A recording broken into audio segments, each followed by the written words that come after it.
quero ministrar hoje para você. Semana passada nós começamos uma série de mensagens que fala sobre os uios. A Bíblia ela tem duas expressões para falar sobre filho. A Bíblia tem, quando a Bíblia se refere ao teknon, a Bíblia fala daquele filho que ainda não foi amadurecido, daquele filho que possui a natureza do pai, ele possui o DNA do pai, mas esse filho ainda não é maduro, esse filho ainda não foi amadurecido. A Bíblia chama de teknon, aquele filho que ainda é uma criança. Ele é filho, ele é amado pelo pai, mas ele não cresceu espiritualmente.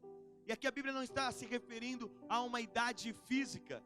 A Bíblia está falando sobre uma idade de maturidade espiritual. Há filhos que são imaturos e filhos que são maduros. E nesses dias, Deus tem compartilhado ao nosso coração de que Ele chamou todos nós a nos tornarmos filhos maduros.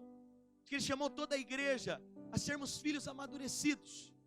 Isso não tem a ver com uma idade cronológica. Isso não tem a ver com um tempo de cristianismo. Mas isso tem a ver com respostas que nós damos. E essas respostas vão produzir em nós verdades.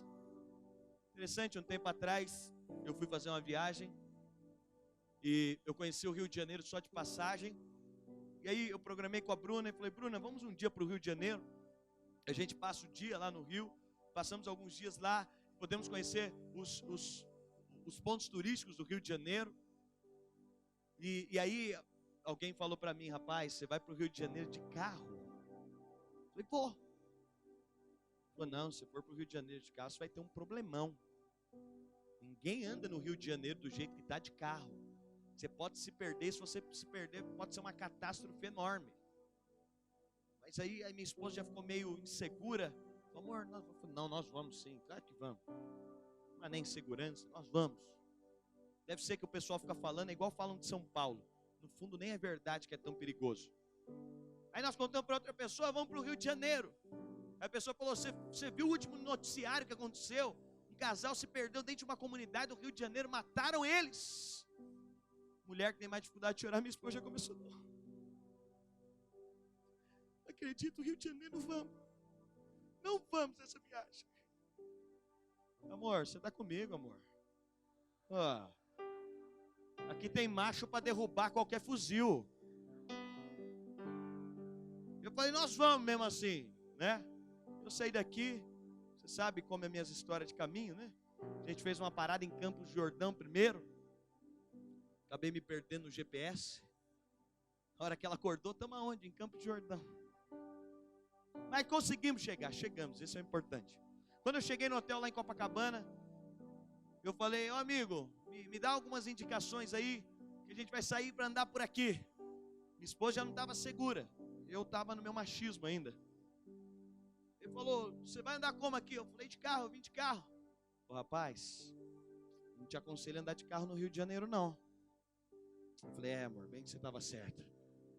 Eu falei: como que eu ando aqui? Ele falou: aqui você não anda de carro, aqui você contrata Uber e você anda de Uber ou de táxi, eles te levam nos pontos e tal. Legal, então a gente foi nos pontos, né, de táxi, ia e voltava para o lugar, ficava ali perto. E na ocasião, na igreja tem um carioca, que é o Fábio Caldas. E aí eu falei: por coincidência o Fábio estava lá também. E aí eu dei um toque, falei: Fábio, eu estou querendo ir numa igreja lá em Niterói. Você não consegue levar a gente em Niterói? Ele falou: tá bom, busco vocês aí, vocês vão com o carro e depois a gente devolve. E aí a gente foi seguindo ele, porque ele conhece o Rio. A gente foi, mas na volta eu falei: acho que não precisa não. Estava muito trânsito, eu falei: deixa que a gente volta sozinho. O Waze quase não coloca a gente em lugar ruim, né? Eu estou voltando no Rio de Janeiro, era mais de meia-noite. Eu estou voltando, a gente se perdeu por alguns instantes. Como que você acha que eu fiquei quando eu me perdi? Eu fiquei tranquilo? Não. O pessoal falou aí, mas não, isso aí não é nada. Não. Qual que é o sentimento que eu tive perdido? De completa insegurança. Quem segura o cubo. É interessante, sabe? Porque nessa noite eu quero falar para você sobre a segurança dos filhos. Ninguém fica confortável e inseguro. Ninguém pode estar confortável e inseguro. Interessante, você fala: pastor, quero mudar para a Europa, lá é maravilhoso. Quando você vai para a Europa, você vê que ninguém está em paz na Europa. Vira e mexe, tem que esvaziar vagão. Vira e mexe, é uma coisa de louco. Estava ouvindo alguém falando que voltou dos Estados Unidos, participou de um evento grande, ele falou que é uma loucura, está uma loucura de escolta, porque é o medo, as pessoas andam com medo, elas estão inseguras.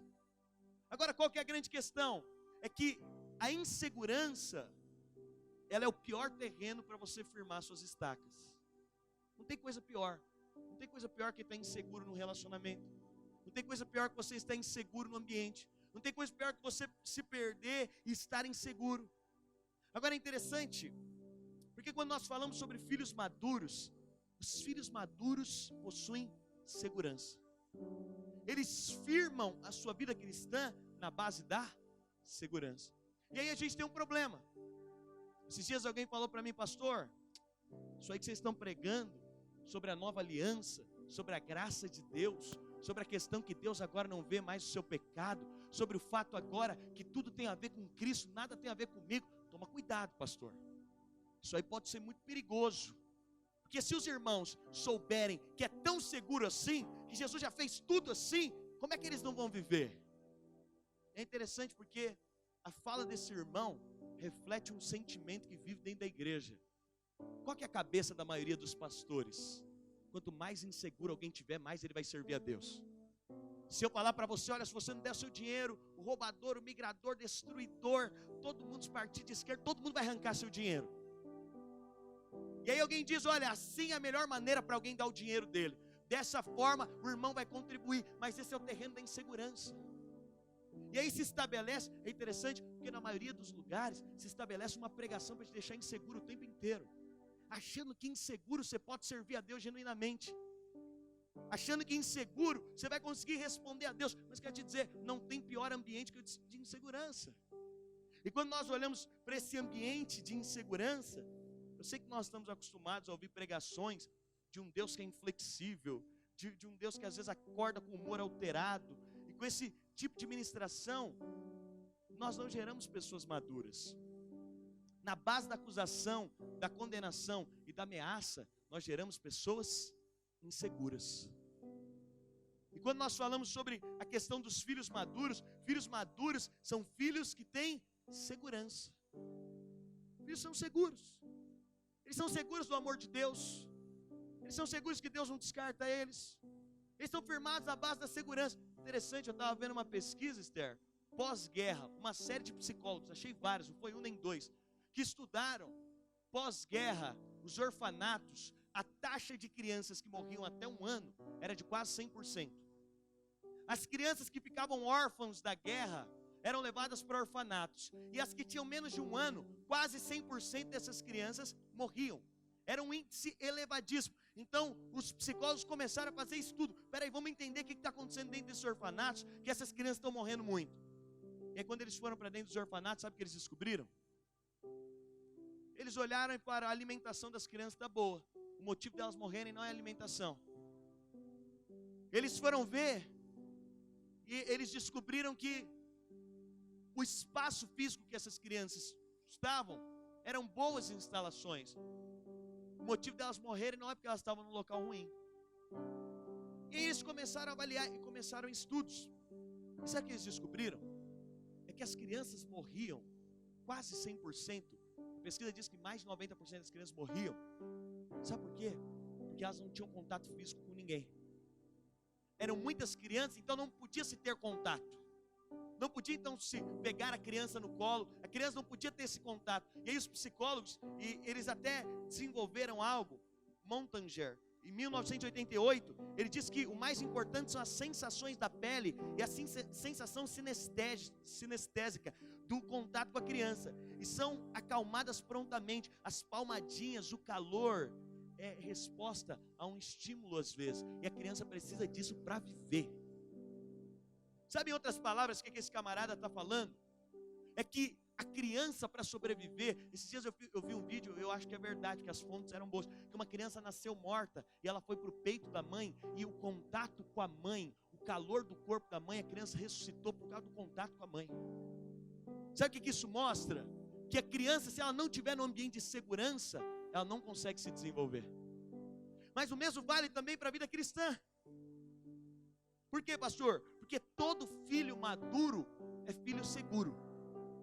Todo filho que é maduro em Deus, ele é seguro. Sabe por quê? Porque todo filho inseguro do amor de Deus, todos nós vamos passar por processos, irmãos. Todos nós vamos passar por problemas, por aflições.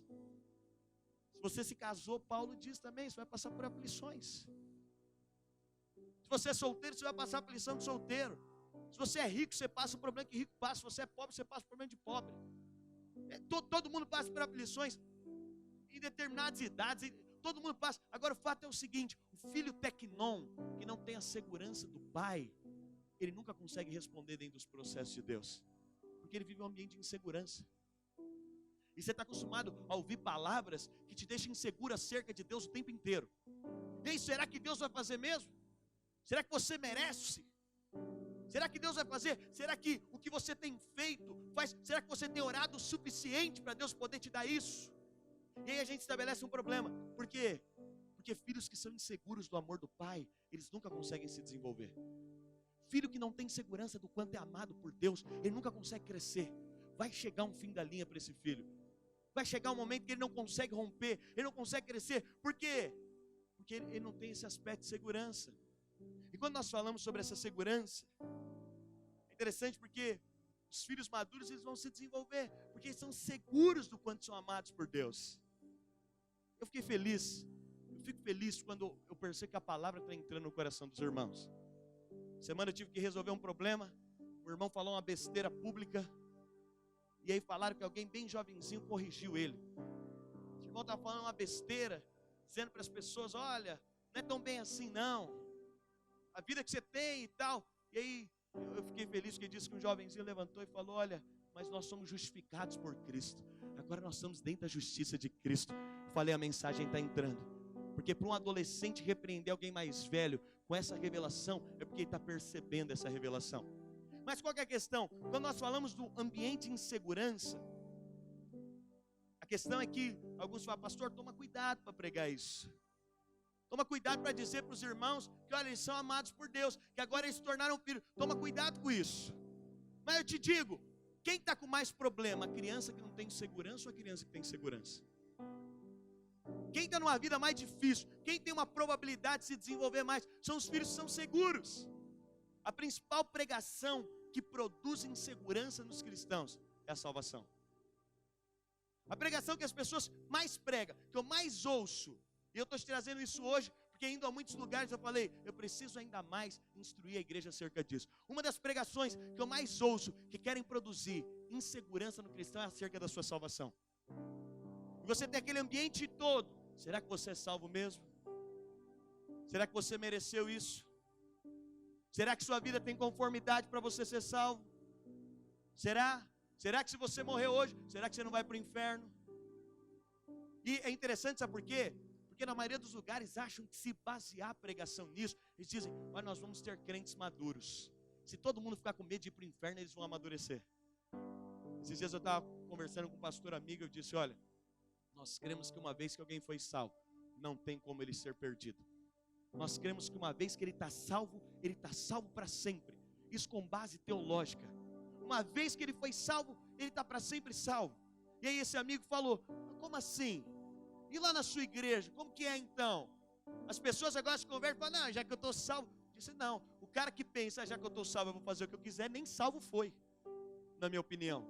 Mas eu creio que é o seguinte: uma vez que alguém nasceu de Cristo, da natureza de Cristo, já não tem mais como não ter a natureza de Cristo. Quantos dizem amém por isso? E ele falou: aí os irmãos, não, eu falei: essa é a questão. A sua pregação produz insegurança, insegurança gera morte. Quando eu prego, produz segurança, e segurança gera vida, gera desenvolvimento. Se eu sei que foi Ele que me salvou, se eu sei que já não tem mais como me perder, isso vai produzir em mim uma plataforma de segurança. Agora eu estou seguro. Depois que eu virei pai, eu entendi mais sobre isso. Seja sincero, nós vamos entrar aqui um pouco hoje nisso, sobre a segurança que você tem. Sabe por quê? Porque se alguém é inseguro, se ele é salvo ou não, que dirá as demais coisas? Se ele está inseguro, se um dia ele está salvo e no outro ele está, que dirá se Deus vai me dar um carro novo? Se eu não tenho segurança, nem que Deus me salvou, como é que eu tenho segurança que Ele vai mover no meu casamento? Interessante, esses dias eu estava no hotel e eu encontrei um camarada que é de uma igreja que prega, a gente costuma chamar na linha teológica de armeniano, que prega que você perde a salvação. E aí eu estava na beira da piscina, ele estava desviado, eu comecei a bater um papo com ele, ele era obreiro, e papo vai, papo vem, e fala, não, porque eu estava firme, porque agora eu estou condenado. Agora você sabe, se eu morrer eu vou para o inferno. Eu tomei um choque. Eu falei, o cara está assumindo uma coisa absurda. Eu perguntei para ele, mas por que você vai? Não, porque eu já não estou. Eu falei, mas quem te salvou? Você entende? Porque quando você fala de um salva-vidas, vamos supor que um salva-vidas ganhou o prêmio do maior salva-vidas daquela praia. Ele salvou 50 vítimas naquele mês. O mérito é da vítima ou o mérito é do salva-vidas? A vítima tem algum mérito nisso? Nenhum. A vítima estava lá morrendo. O salva-vidas apareceu. O mérito é todo de quem? De quem salvou. Quer te falar, se foi Cristo que te salvou, o mérito é todo dele. Agora, se por outro lado também, o salva-vidas vai tentar te salvar e falha em te salvar e te deixa morrer, o problema é de quem? É da vítima ou do salva-vidas? Quem foi incompetente foi o salva-vidas. Quer te falar, quem te salvou não é incompetente para te deixar morrer. Quem te salvou te assegura, da minha mão ninguém pode te tomar. Quem te salvou, eu falei para aquele camarada, olha, você sabia que não tem base bíblica? Ou melhor dizendo, não tem profundidade para você falar isso? Você é filho de Deus. Ele tem 2 filhas. Eu falei, por algum motivo, sua filha é sua filha. Por algum motivo ela já é sua filha. Tem como ela deixar de ser sua filha? Ou não? Essa menina pode fazer o que ela quiser na vida. Se ela tem o DNA dele correndo no sangue, ela pode falar para o pai, ó, nunca mais olhe na minha cara. Eu vou embora lá para a Tailândia. Vou lá para o Canadá. Eu vou lá para o Canadá, nunca mais olha para mim. Se tirar o sangue do pai, tirar o sangue da menina, dá o que comprova? Tem o DNA. Uma vez que você foi tornado filho de Deus, agora você tem a natureza de Cristo. Não tem como revogar essa verdade. Eu sei que muito se fala sobre um anjo de borracha, né? Eu falo, Gabriel, apaga aí o nome do fulano. Sem vergonha, o que ele está fazendo? Tá bom, Senhor. Aí o cara dá uma acertada. Gabriel, pega lá. Escreve o nome dele de novo. O menino está se comportando bem. Sem vergonha, daqui 2 semanas apaga o nome desse sem vergonha, Gabriel. Agora é de uma vez por todas. Esse não merece. Aí Gabriel vai apagando, daqui a pouco Deus fala, Gabriel, não sei, estou meio em dúvida. Escreve aí de novo, vai. Vamos sentir. Sabe qual é essa questão? É que uma vez que o seu nome está no livro da vida, uma vez que você foi feito filho, já não há mais como revogar. É uma certeza que os filhos possuem. Ele que me salvou. E se foi Ele que me salvou, dele é toda a glória, para Ele é todo motivo. Nós não temos nada a ver com a nossa salvação. Tudo foi feito por Ele, por causa dEle, por meio dEle. Uma vez nós somos salvos, então, é curioso, porque um tempo atrás, eu ouvi o testemunho da filha do Pelé. Ela veio aqui na igreja. Você imagina se minha filha, eu tenho uma filha de 5 anos, eu chego para ela e falo, é minha filha, nasceu de mim. Mas aí ela se comporta mal, eu olho para ela, quer saber de uma coisa? Você não é mais minha filha, não. Minha filha? Que minha filha? Você não é mais minha filha. Não quero ser mais seu pai. Bruna, vai lá e tira o meu nome da certidão de nascimento. Essa menina não é mais minha filha. Aí daqui a pouco eu volto e falo, não, agora você é minha filha de novo, porque você acertou ser minha filha. E eu fico, como é que essa criança, como vai ficar a cabeça dessa criança, meus irmãos? Como fica a cabeça dessa criança? Uma hora ela é filha, no outro dia ela não é filha. Agora ela é filha, e no momento que ela está errando, que ela mais precisa, eu digo que ela não é minha filha. No momento que ela está mais difícil, eu olho para ela e falo, não, agora você não é mais minha filha. É interessante, Deus estava ministrando no meu coração, certidão de nascimento. Você sabe, se comprovar na Constituição brasileira que você é pai, se tiver a comprovação e você fizer o registro, você nem pode tirar. Eu estava pensando, a primeira coisa que uma criança ganha do pai, quando ela nasce, é o quê? A certidão de nascimento, o registro que é minha filha. Tem gente que está lutando a vida inteira por uma coisa que a premissa é o primeiro presente de Deus para você, a certidão de nascimento. Tem gente que vai lutar a vida inteira pela certidão de nascimento. Você imagina uma criança lutando a vida inteira para provar para o pai que ele é filho. Não, o pai sabe que ele é filho.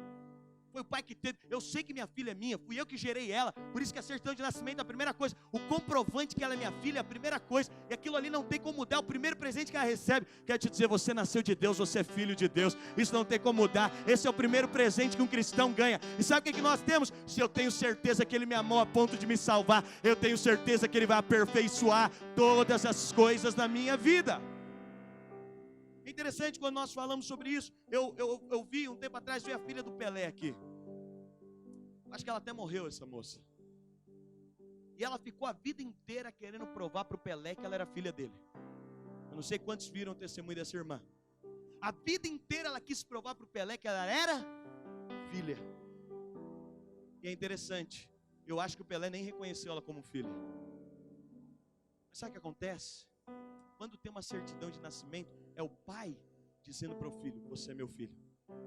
Mas o caso da filha do Pelé, era ela o tempo inteiro querendo provar para ele que ela era filha dele. Não funciona. Tem cristão que está querendo provar para Deus o tempo todo que ele é filho. Você não precisa te provar, Ele sabe quem você é. Uma vez que você nasceu de Deus, você é filho. Agora não adianta você querer ficar a vida inteira provando, não, eu sou filho de Deus. Não, eu sou filho de Deus. Olha aqui, Deus, estou acertando hoje, eu sou filho de Deus. Não, eu quero que você abra o seu coração. É isso que nós pregamos. Mas se você não tem esse entendimento, eu peço que a luz de Deus, e nós vamos compartilhar aqui sobre a palavra. Se você não precisa agora ficar provando para Deus que você é filho de Deus. Foi Ele que te gerou, você nasceu dele. Filho nenhum precisa provar para o pai que é filho dele. Quando nós olhamos para isso, é intrigante o fato de nós crermos que um filho tem que passar a vida inteira na insegurança. Se eu estou salvo ou não. Se o sangue de Jesus foi suficiente ou não. Talvez alguém julgue que não, pastor. Se nós criarmos essa dúvida, essa insegurança nos irmãos, nós vamos ter gente mais santa no nosso meio. Não tem. Não tem. Um filho querendo provar para o pai que é filho, ele é imaturo. Ele não vai conseguir crescer, ele não consegue se desenvolver. Grande parte dos lugares, interessante, julga heresia isso. Não, pastor, isso aí não. Assim não. Mas é curioso. Se o presente da cruz não é suficiente para te salvar de maneira completa, então a cruz se torna inválida. Esses dias eu estava com um parente meu que crê assim durante 40 anos. Falei, vamos sentar aqui e falar um pouco de teologia então.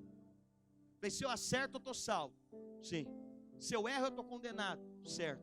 Eu falei, então e a cruz, onde entra nisso? Porque peraí, se eu acerto eu estou salvo por causa de quê? Do meu acerto. Se eu erro eu estou condenado por causa do quê? Do meu erro. Então a cruz não tem validade. A justiça que o Novo Testamento prega é: Cristo fez tudo no seu lugar e te deu a salvação como um presente. Agora os filhos podem repousar nessa segurança. A porta pela qual nós entramos no caminho da maturidade é a convicção de que nós fomos encontrados por Deus. Essa é a convicção de uma vida cristã equilibrada. É desse amor. E Romanos diz: aquele que não poupou o seu próprio filho, antes o entregou por amor a vós, acaso vos negaria alguma coisa? O que Romanos está dizendo? Olha, se você tiver a segurança de que foi Ele que te encontrou e que Ele se entregou por você, você vai ter segurança para tudo na sua vida. Se você tiver segurança que Cristo morreu por você, quantos tem essa segurança? Diga amém. Se você tiver segurança que você está salvo, que foi Cristo que te salvou, Paulo está dizendo, olha, se você tem convicção e segurança que foi Ele que te salvou, você vai ter segurança para tudo agora. Sua vida vai caminhar em uma vida segura para tudo agora. Olha o que a Bíblia diz, lá em João capítulo 1, verso 12, abre para mim. Se você quiser abrir a sua Bíblia, João capítulo 1, verso 12.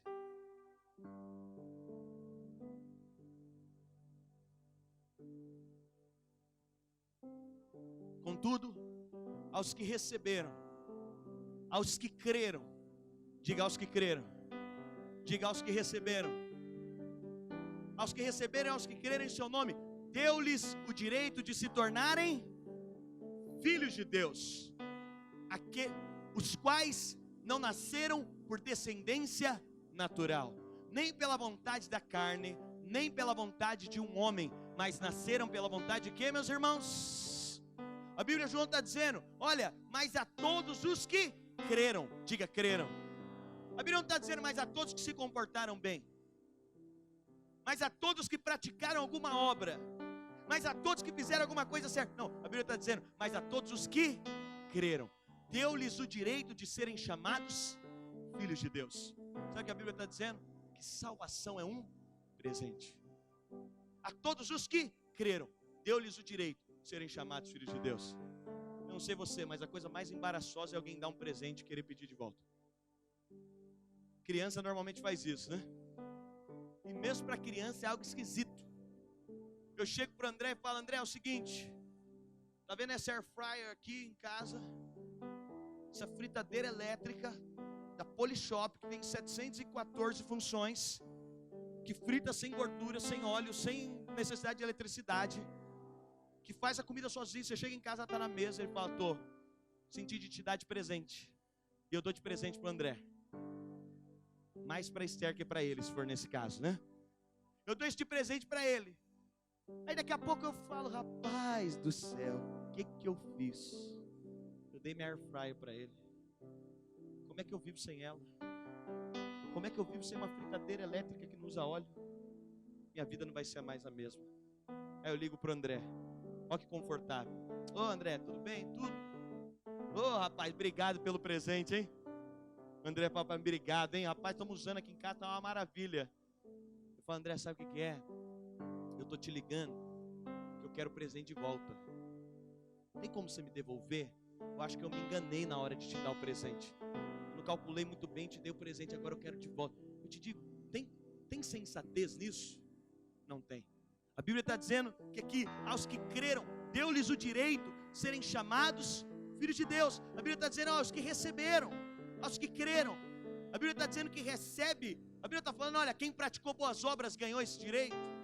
Olha, quem fez tudo certo. Não, a Bíblia está dizendo: aos que creram, aos que receberam, deu-lhes o direito de serem chamados filhos de Deus. Esse direito de salvação foi dado a todo aquele que crê no nome de Jesus, todo aquele que confessa Jesus como Senhor e Salvador. Você sabe, essa confissão não é só uma oração. Claro que não. Claro que não.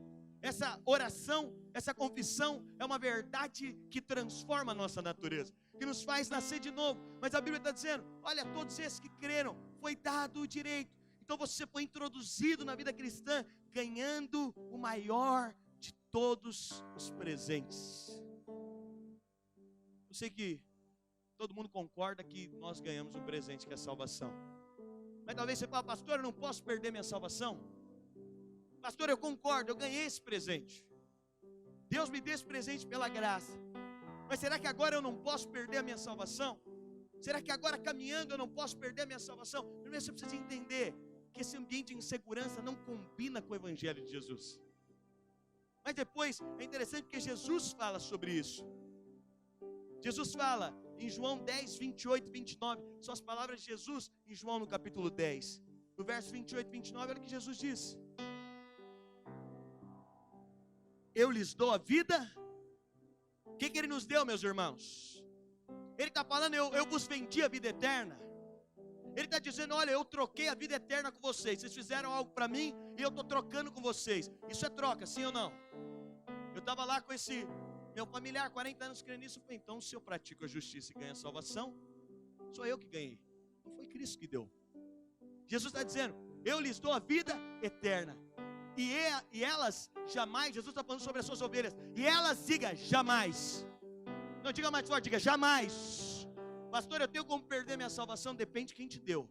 A minha quem deu foi Cristo, não fui eu que conquistei. Se quem te deu foi Cristo, Ele está dizendo: e eles jamais perecerão.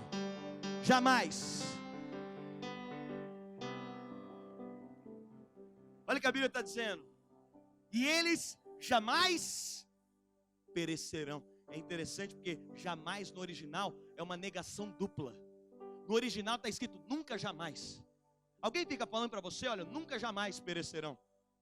Aqui no português não tem uma negação dupla, mas aqui no grego é uma negação dupla. Eles nunca jamais perecerão. Sabe por que tem essa negação dupla? Para dizer para você: não tem possibilidade alguma de alguém que recebeu a salvação perecer. Ele está dizendo: eu lhes dou a vida eterna, e elas, as minhas ovelhas, nunca, jamais, de forma alguma, em hipótese alguma, perecerão. Será que isso não te enche de expectativa e de alegria? Ninguém as poderá arrancar da minha mão. Sabe o que significa ninguém? Ninguém. Ninguém. Nem a gente, nem você mesmo pode pular fora. Você sabe que a vida de crente é complicado quando ele resolve desviar. Eu conheço muito crente desviado. Que é filho, mas até que não. Vou embora de casa, é o filho pródigo. Você sabe que a vida é dura para quem é desviado. Você já tentou desviar, você sabe disso. Quantos concordam comigo? Teve 2 irmãos que concordaram aí. Deve ter. Mas é verdade. Sabe por quê? Porque você tem a marca de Cristo impressa dentro de você. Eu gosto, o pastor Teófilo Arraes fala, eu desviei, depois não conseguia pecar gostoso. Crente não peca gostoso. Que desgrama que crente não consegue pecar gostoso. Ele até tenta. Outro dia uma irmã chegou para mim e falou, pastor, não sei o que eu faço mais. Foi porque eu desviei, saí da igreja. Mas pastor, chega na balada, eu quero pregar para todo mundo. Eu olho para aquela galera toda perdida, eu falo, meu Deus do céu, eu tenho que falar do amor de Jesus. Eu falo, pastor, daqui a pouco eu estou pregando. Tira isso de mim, pastor. Falei, você jamais perecerá, não tem como perecer. Não foi você que foi salvo pelo seu mérito, não é você que consegue. Agora Cristo está gerado dentro de você. Jesus está dizendo, jamais perecerão, ninguém as poderá arrancar da minha mão. Eu te digo, outro dia o irmão apertou minha mão, eu lembrei desse texto, eu falei, jamais. A mão de Jesus deve ser igual a desse camarada. Eu estava numa conferência, ele me viu de longe, já veio com a mão assim. Tem irmão que tem uma neura de apertar, sei lá o que acontece. Mas nesse dia eu não sei, foi algo espiritual. Ele me viu de longe, já veio assim. Aí ele pegou na minha mão. E ele começou a apertar minha mão. Pastor, eu quero te agradecer. Eu fui ficando sem fôlego. Pastor, eu quero te agradecer por aquilo que você tem feito por mim. Aí eu fui falando, meu Deus do céu, será que esse irmão não vai soltar? E a nossa mão começou a tremer. Pastor, obrigado pelo investimento, irmão. Eu não estou exagerando, eu fui levantando o pé. Eu falei, esse cara vai quebrar minha mão. Olha o que Jesus está falando. Ninguém as poderá. Aí depois Paulo fala, nem a altura, nem a profundidade, nem o passado, nem o presente, nem o porvir. Nada pode separar do amor de Cristo. Pastor, e o pecado? Olha na Bíblia, me mostra Jesus rejeitando alguém. O pecado foi uma oportunidade de Jesus manifestar a graça dele. Nada, ninguém. Aí você fala, pastor, quando o irmão descobrir isso aí que... Não, eu falei para aquele negão lá que eu encontrei, falei, meu irmão, você é salvo. Ele, eu? É, isso aí, você é salvo. Ele até se arrumou. Foi mesmo? Eu falei, Deus te ama.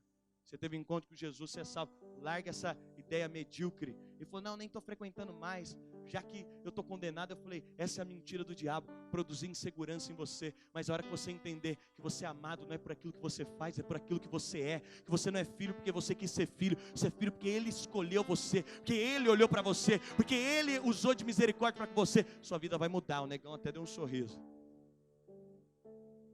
Ninguém vai arrancar da minha mão. Sabe onde você está? Você está na mão de Jesus. Sabe o que pode te arrancar? Eu sei que tem crente que acha que o diabo é mais forte, né? Irmão que fala, pastor, o inferno vai estar bombando. Sabe, igual festa de vizinho animado. Você está indo dormir com a sua esposa, todo mundo de pijama, e o cara... Tem irmão que acha que vai ser assim o céu, né? Ele chegando no céu, aquela coisa, todo mundo de branco, e o inferno bombando. O pessoal, o andar de baixo. Não. Eu acho que nem vai ter fila no inferno para envergonhar o diabo. Só para falar, não tem fila. Você já foi no lugar que está miado, não tem fila? Vai ser assim. Agora Jesus está falando, eles estão na minha mão, ninguém pode tirá-los. Será que você pode ficar seguro nisso? Porque Jesus olhou para você, filho de Deus. Ele te amou, Ele se entregou na cruz. A obra dele não vai ficar em vão na sua vida não. Você vai ser aperfeiçoado e amadurecido quanto mais você sentir segurança nesse amor. Aí na minha época de seminário tinha discussão teológica. Aí um dia a gente estava lendo esse texto, o irmão levantou a mão e falou, mas pode escorregar da mão de Jesus.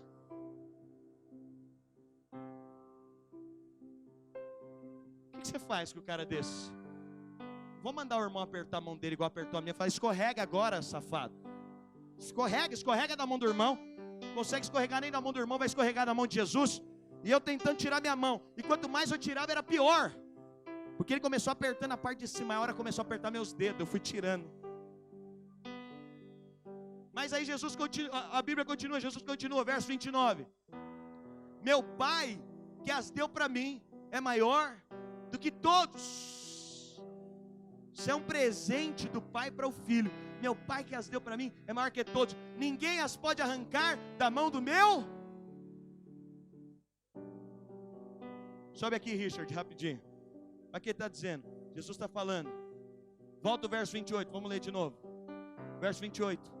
Eu lhes dou a vida eterna e jamais perecerão. Ninguém pode arrancar da minha mão. Jesus está dizendo, eu dei a vida eterna. Ninguém pode arrancar da minha mão. Aí no verso 29 ele diz, meu Pai que as deu para mim. Eu quero te falar, você é presente de Deus para o Filho. Sabe aquele presente histórico? Eu estava vendo essa semana um pai deu um 30-0 para o filho que fez 18 anos. E ele filmou, eu falei, uau! Como é que o filho fala? Esse aqui é o presente do meu pai. O pai dá o melhor. Meu pai deu para mim. E aí ele está dizendo, ninguém as pode arrancar da mão do meu pai. Agora aperta a minha mão em cima aqui. O que ele está dizendo? Você não está só na minha mão, não. Jesus está afirmando, jamais perecerão. Nunca, jamais. Uma afirmação dupla. Mas agora de novo, ele está afirmando de novo. Vocês estão na minha mão. Ninguém pode arrancar. Mas agora no verso 29 ele diz, ninguém as pode arrancar da mão também de quem? Do meu pai. Você está na mão dele. Não tem como sair da mão dele. Não tem como perder. Nada que você possa pode te arrancar essa segurança de que ele é meu pai e eu sou filho, de que ele me ama e eu sou dele, de que agora eu sou o presente de Deus para o filho. Quantos creem? Aleluia. Quando Jesus está dizendo jamais, ele está falando isso. Agora é interessante, olha aqui para mim. Ângelo, Jesus ensina em todo tempo. Eu dou a salvação para vocês. Eu vim ao mundo não para condenar, mas para salvar. Eu vim para me entregar, eu vim para me dar. Aquele que crê em mim terá a vida eterna. Ainda que esteja morto, aquele que crê viverá. É isso que Jesus fala. Não seria muito esquisito agora os apóstolos e pegam alguns textos fora de contexto para falar? É o seguinte, Ângelo, Jesus falou que ele te deu a salvação, que jamais pode sair da mão dele. Mas não é bem assim não. Você acha que é fácil assim a salvação? A coisa não é tão assim, né? Você acha que é mamão com açúcar assim? Não, tem que fazer alguma coisa. Tem que praticar alguma coisa. E sabe por que isso é problemático? Porque isso se torna um padrão da vida cristã. Se você é salvo pelo seu comportamento, você acha que tudo que você vai receber também é pelo seu comportamento. E isso a Bíblia chama de justiça própria. Isso a Bíblia diz, olha, todo aquele que tem justiça própria está reprovado diante de Deus. Sabe por que isso é importante? Porque quando eu entro pela vida eterna, sabendo, não tem nada a ver comigo, tem tudo a ver com Ele. Agora eu caminho na vida eterna sabendo, Ele também vai me aperfeiçoar, não tem a ver comigo, tem a ver com Ele. Pastor, e você vai virar um ser vergonha? Claro que não. A graça não é a provisão para ser sem vergonha. Quando você descobre que você é amado de Deus, não vai te tornar alguém constrangido de falar, eu não tenho como não responder a isso. O ensino de Jesus é esse. Olha que interessante. Eu quero terminar aqui hoje, Jesus. O que vai faltar? Vai faltar 3 folhas hoje. Não tem jeito. Eu quero terminar lendo Hebreus para você. Hebreus capítulo 6 é o versículo que gostam de usar, o capítulo que gostam de usar para dizer que você pode perder sua salvação. Hebreus capítulo 6, se você for conversar com qualquer pessoa que crê isso teologicamente, ele vai abrir Hebreus capítulo 6 para você e vai te falar, olha o que está escrito em Hebreus capítulo 6. Mas lá no capítulo 5, antes de entrar no capítulo 6, Hebreus capítulo 5, os 2 últimos versos, 13 e 14, abre para mim, Hebreus 5, 13 e 14, olha o que a Bíblia diz, quem se alimenta de leite ainda é tecnon, mas ele continua, e não tem experiência no ensino qual que é o ensino da justiça, meus irmãos? De que agora você foi justificado por Cristo. O ensino da justiça é que agora você não é mais pecador. O ensino da justiça é que agora Cristo te justificou. E por causa da justiça de Cristo, você é aceito pelo Pai. Olha o que a Bíblia está dizendo. Olha, aquele que se alimenta de leite. Sabe o que a Bíblia está dizendo? É que maduro é aquele que sabe que é amado por Deus. Alguém vai falar, pastor, isso aí é palavra para crente novo convertido. Não. Paulo está dizendo, olha, quem não tem o ensino da justiça ainda é criança. Mas quem tem revelação da justiça foi aperfeiçoado e amadureceu. E o verso 14 diz, mas o alimento sólido é para os adultos, os quais pelo exercício constante tornam-se aptos para discernir tanto o bem quanto o mal. Olha o que Paulo está dizendo. aquele que tem o ensino da justiça, esse é maduro. E aí o capítulo 6, vamos lá no capítulo 6, do verso 1 ao verso 8. Portanto, deixemos os ensinos elementares a respeito de Cristo e avancemos para a maturidade, sem lançar novamente o fundamento do arrependimento, de atos que conduzem à morte da fé em Deus, da instrução a respeito de batismos, da imposição de mãos, da ressurreição dos mortos e do juízo eterno. Verso 3, assim faremos se Deus o permitir. Ora, para aqueles que uma vez foram iluminados, aí começa aqui, o que dizem, você pode perder sua salvação. Ora, para aqueles que uma vez foram iluminados, diga iluminados, provaram o dom celestial, abaixa um pouquinho a banda, por favor. Provaram o dom celestial, diga, provaram o dom celestial. Tornaram-se participantes do Espírito Santo. Próximo verso. Experimentaram a bondade da palavra de Deus e os poderes da era que há de vir. Verso 6. E caíram. Olha o que ele está falando. Eles foram iluminados, provaram da bondade, provaram e caíram. É impossível que sejam reconduzidos ao arrependimento, pois para si mesmos estão crucificando de novo o Filho de Deus, sujeitando a desonra pública. Olha aqui para mim. Esse é o texto que usam para dizer que você perde salvação. Mas olha o que a Bíblia está falando. Se esse caiu, se de fato ele era um cristão que nasceu de novo e caiu, olha o que a Bíblia está falando. É impossível que sejam conduzidos ao... Eu conheço muito pastor que diz que perde salvação, mas não conheço nenhum que diz, olha, se perdeu a salvação, nunca mais pode ter salvação. Toda igreja, mesmo que diz que perde salvação, faz apelo para quem quer voltar para Jesus. É incoerente. O texto está dizendo, se você crê que perde salvação, você tem que crer que não tem mais como ser salvo. Alguém crê assim, meus irmãos? Não crê. Então não é disso que o texto está falando. O texto não está falando de perca de salvação. O texto aqui, Paulo está falando aos irmãos que saíram do judaísmo, que estavam retornando às práticas, porque não tinham tido a experiência do novo nascimento. Paulo está falando aqui, que cai quem nunca teve a experiência do novo nascimento. Cai aquele que... E aí volta aqui o texto, e nós vamos encerrar com ele. Volta mais um, verso 4. Ora, para aqueles que uma vez foram iluminados. O que Paulo está falando sobre ser iluminado? Você sabe, na velha aliança tinha o átrio, o santo e o santo lugar. É o que compõe o tabernáculo. E a primeira coisa que existia é o altar do sacrifício, que aponta para o sacrifício de Jesus. Era aberto, recebia a luz do sol. Isso quer dizer o quê? Que todos podiam ver. O que isso simboliza, meus irmãos? Que esses iluminados que Paulo está falando, todo homem para aceitar Jesus primeiro precisa ser iluminado. É a luz que todo mundo tem, é o entendimento que Jesus morreu na cruz. Todo homem pode ter esse entendimento. É a luz do sol fora do tabernáculo. Mas quando você entrava no santo lugar, era escuro. O que iluminava o santo lugar, os irmãos lembram? Tinha a mesa de pães, o altar do incenso. Iluminava? Não, tinha um candelabro com 7 hastes. O que simboliza o candelabro? O que está dizendo? Lá no átrio, para compreender o sacrifício de Jesus, não precisa de uma iluminação especial. Mas o próximo passo que é entrar no Santo Santo, só quem tem o Espírito para poder ter essa iluminação. O que está falando? Esses que foram iluminados receberam da luz, porque todo homem tem uma luz. Quando você prega, ele entende que foi Jesus crucificado. E aí Paulo diz, provaram do dom celestial. Eu estou falando porque esse é o texto que usam. Eu falo, pastor, vai para o inferno. Então tá bom, se vai para o inferno, não pode ser nunca mais ser salvo. Se pecou, não pode fazer apelo para arrepender mais. É isso que o texto termina dizendo. Não pode, quem caiu não pode mais. Ninguém crê nisso, então não tem como crer, que eu tenho como perder. Mas aí está dizendo, provaram o dom celestial. Você conhece alguém que provou do dom celestial, mas não quis? Eu conheço. Você pega alguém que trabalha com vinho, ele vai provar 50 tipos de vinho, mas o que ele faz?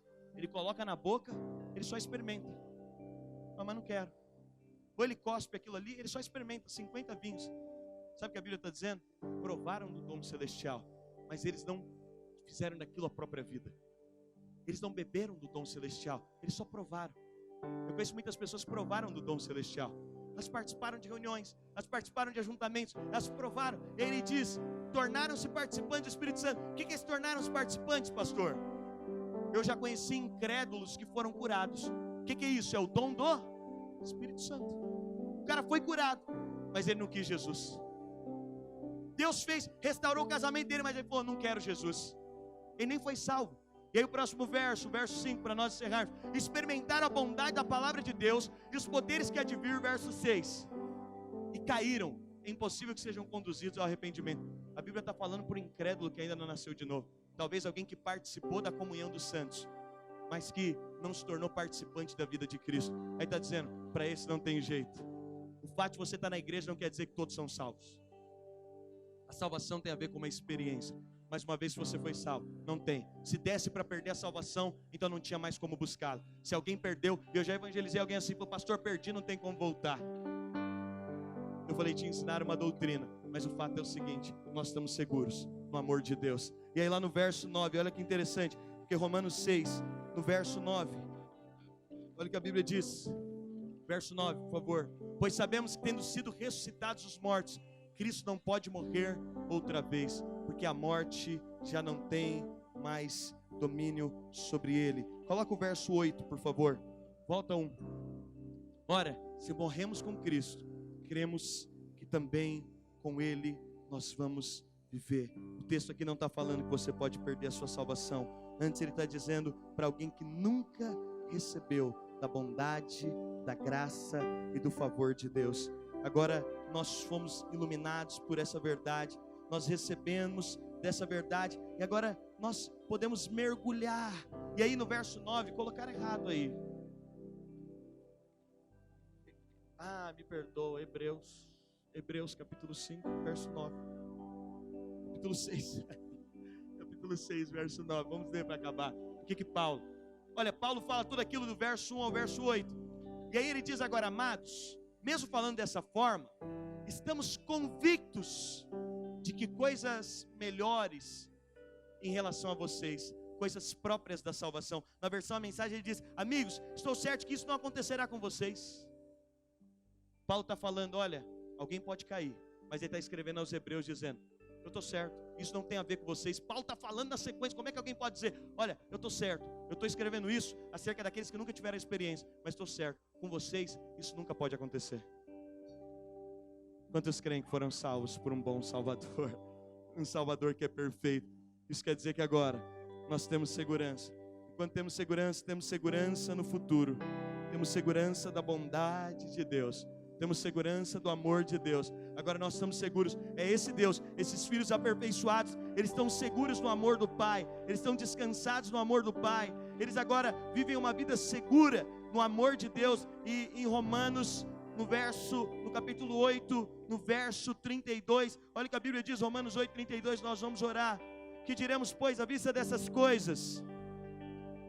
Olha o que o seu Salvador diz, que diremos, pois, à vista dessas coisas, se Deus é por nós, quem será contra nós? Aquele que não poupou o seu próprio filho, antes por todos nós entregou, porventura não nos dará graciosamente com ele todas as coisas? Quem tentará acusação contra os eleitos de Deus? Quem são os eleitos de Deus aqui? Foram aqueles que foram salvos por ele. Ele está dizendo, olha, quem tentará acusação contra os eleitos de Deus?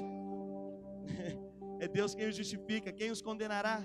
É Cristo que morreu antes que ressuscitou, o qual está à direita, também intercede por nós. Quem nos separará do amor de Cristo? Será a tribulação, a angústia, a perseguição, a fome, a nudez, ou perigo, a espada? Como está escrito, por amor de ti somos entregues à morte todos os dias. Mas em todas essas coisas, porém, somos mais que vencedores por meio daquele que nos amou. Olha que Paulo está dizendo, se você é eleito para a salvação, você pode estar seguro que aquele que entregou o seu próprio filho vai te entregar com ele todas as coisas. Agora fique em pé no seu lugar, porque agora Paulo fala algo que é forte, Brasil. Agora é pancada, agora é soco na cara do cão. Ele diz, porque eu estou certo. Cadê? Coloca aí para mim, Romanos 8, verso 38. Coloca para nós lermos juntos. Essa é a segurança dos filhos. Olha o que ele diz, porque eu estou convencido de que nem a morte, nem a vida, nem os anjos, nem demônios, nem o presente, nem o futuro, nem quaisquer poderes, nem altura, nem profundidade, nem qualquer outra coisa na criação será capaz de nos separar do amor de Deus que está em Cristo Jesus, nosso Senhor. Erga suas